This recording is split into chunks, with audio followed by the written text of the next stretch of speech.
How's it going, everyone? In this video I want to talk about an update regarding Chrono Cross. We talked about it potentially getting a remaster or a remake. If rumors are to be believed, it looks like it's actually getting a full-on remake, which I find incredibly more exciting than a Final Fantasy VIII style remaster, so we'll talk about that. Dying Light 2 has finally gone gold ahead of its release date coming in February, and Dead Cells is getting some DLC. Excited for that.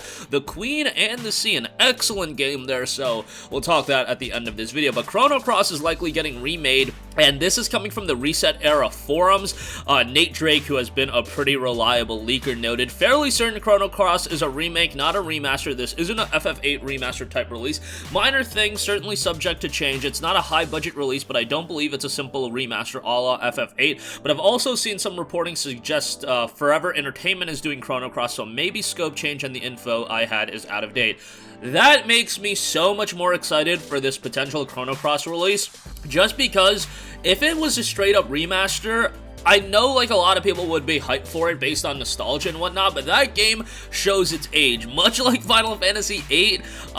You know, the games just show their age. It's the PlayStation 1 era, and games have come a long way. That's not a slight on the game, but a full-on remake for Chrono Cross, even if it's a lesser budget, I think that could be very good. I know a lot of people wanted to see like a Chrono Trigger remake, and yeah, that would be pretty cool, and hopefully Square Enix gets to that at some point, because that's literally a license to print money. But Chrono Cross getting a remake, I find that exciting, and honestly, I would love to see more publishers do this. Like, you guys have a vault of so many compelling games. Why not go for more remakes? Cool to see KOTOR getting one. Chrono Cross is a little bit of one that I find off of left field, but still, if we're just gonna get into this remake phase where classics are being remade, I'm all for that. The Final Fantasy VII remake should showcase that remakes can do really well, that you can expand upon the original release, you can change some things up, and people aren't gonna have a meltdown over it, and, you know, I think they could do very well. I've been clamoring for more Tales of games to get remakes, not just remasters I'm talking. I want to see full-on remakes, like a Tales of Abyss remake. I'm gonna trumpet that horn until I fall off, because that's something I want to see. Square Enix has a bevy of games that they can remake. Final Fantasy IV, Final Fantasy VI, Final Fantasy IX.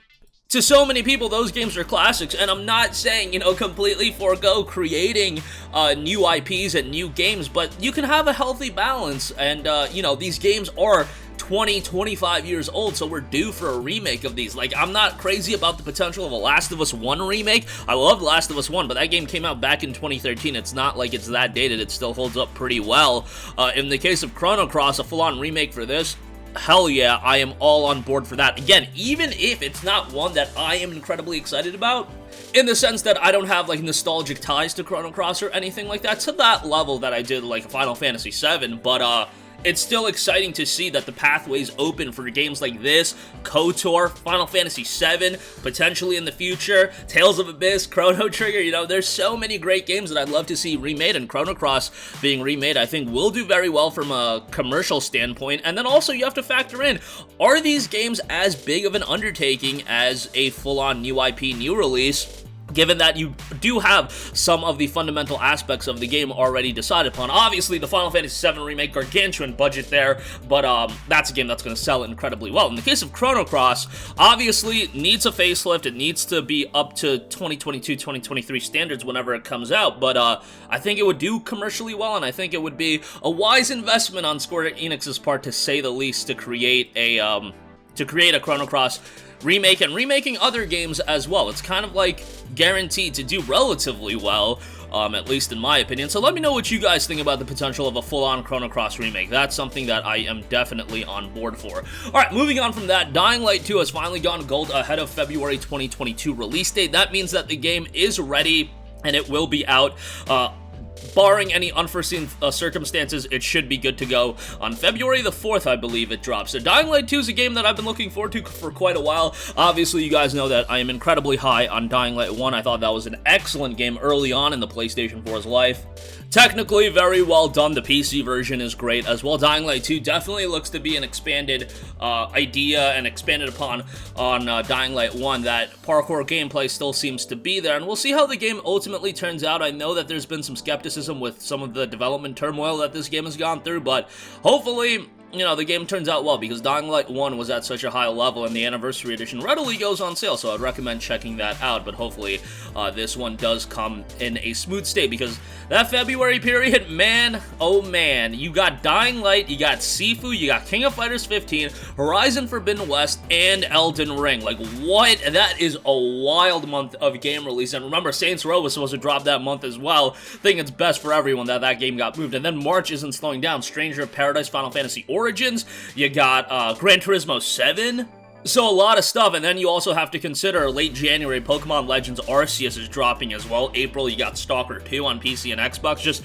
that early period of 2022, I think if you had any reservations about this latter portion of 2021, that early period in 2022, barring nothing goes wrong, which something eventually always goes wrong. I foresee one of those games being delayed, but I mean, even if you see a couple delays, that period is just so stacked, and I don't see it, becoming any less stacked. Honestly, I could see more games getting announced for that period, but nonetheless, Dying Light 2 looks like one game that is going to hit February 4th. Lastly, Dead Cells getting some DLC, The Queen and the Scene. Now, Dead Cells is a game that I absolutely adored. It's a game that I often recommend, and it is a game that came out back in like 2017, and it still holds up in price, and rightfully so. You'll see it, 40% off, like $15 to $17, but typically goes for $25, and hey, good on Motion Twin, you created an excellent game, preserve the price point of it, and it's absolutely worth it. Like, even if you pay the full $25, it's a fantastic game. But now we have The Queen and the Sea. Battle your way through sunken shipwrecks, scale a soaring lighthouse, and confront your deadliest foe yet. If you manage to make it through all that, maybe you'll finally get off this godforsaken island. This late game content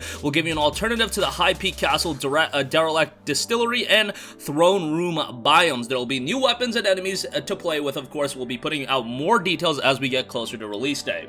Dead Cells: The Queen and the Sea is scheduled for release Q1 of 2022, so not that far out. If you have yet to pick up Dead Cells, would highly recommend you to do so. It's a fantastic game if you are into your Metroidvania challenging action titles. Dead Cells is going to be right up your alley. But that's going to do it for me. Again, let me know your thoughts on the possibility of a Chrono Cross remake, and again, games from 20, 25 years ago, 15 years ago. What games would you guys like to see being remade? Killzone 2 would be really good, even though that came out in 2009. I just want to see Killzone 2 come back. Hey, a full-on remaster would be fine by me with that game, since it still holds up kind of well. Dying Light 2 goes gold, and Dead Cells: The Queen and the Sea dropping Q1 of 2022. That's going to do it for me. Sound off with all of your thoughts in the comment section down below. Thank you for watching, and goodbye.